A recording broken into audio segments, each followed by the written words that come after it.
Peggy 16. Sega.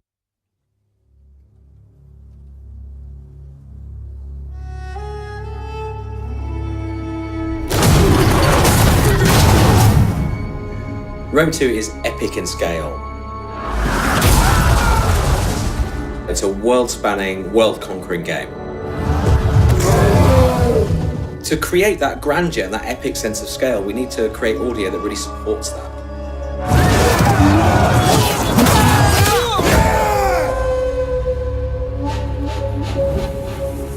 So the prologue in Rome 2 is a kind of contained, narrative-driven mini-campaign that leads the player into the full campaign game.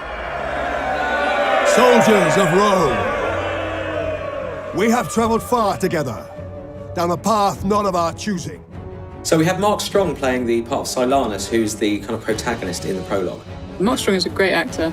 He's worked on numerous films, Kick-Ass, Sherlock Holmes. Mark is perfect for the role. He's got power and gravitas. You can just feel the strength in his voice when he delivers a line. Fate and the cruelty of man compelled each of us to draw our weapons, stand back to back, and defend our lands against the common foe. He kind of starts off as a mid-rank Roman commander, and then as the prologue progresses, he sort of rises up in rank to eventually become a proconsul. He's a very accomplished military commander, the kind of guy you would follow into battle. Although interesting in the game, the more successful he becomes and the more power he accrues, he seems to fulfill that old saying that power corrupts and absolute power corrupts absolutely. It is clear that evil left unchecked will always find Rome. It's very important you understand the character you're playing in order to give the game some life. We shall forge our destiny together! If you're trying to find a way to give him gravitas and make him believable, you've got to make the lines sound like somebody who you would follow into battle. We did not seek this war. It is our homes at birth. So I've given him a kind of gravelly strength. He definitely draws the player into the game right from the start. He sort of builds up his character really well, and just kind of the weight and command in his voice works really well. My work this morning, there's been a lot of rallying call to battle, so as far as I'm concerned, Romans spend most of their time fighting, it seems to me.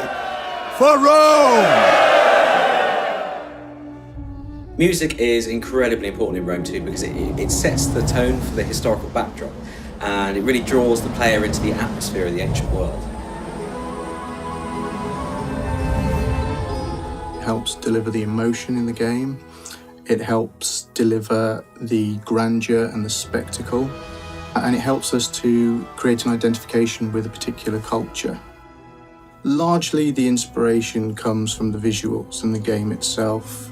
It's usually a case of sitting down and playing the game, looking at still shots, prototype artwork. That's probably the biggest challenge, actually working out what do we make Rome sound like? What do we make Romans sound like? They must be punished! And working out that musical formula or style. We've recorded the music live with the Slovak National Symphony Orchestra. We'd worked with them previously, and I know the setup and the sound there, so it was a simple decision really. The conductor was a guy called Jeff Atmajan. He'd got extensive recording experience on many feature films. He's really very good at communicating with the orchestra and shaping the phrasing that we're working on and rhythms so that we basically get what we really want and the music sounds as good as it can. When you record live musicians, you get the human emotion poured into the music. You get extra detail, depth and texture that's just not possible to do with electronic renditions. The sound effects in Rome 2 really immerse the player in any given environment they're in at the time. So, whether that's a great sweeping battle with thousands of troops or on the campaign map itself.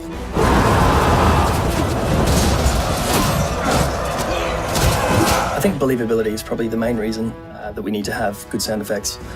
because you want people to make it feel like they're a general commanding an army as opposed to someone playing a game.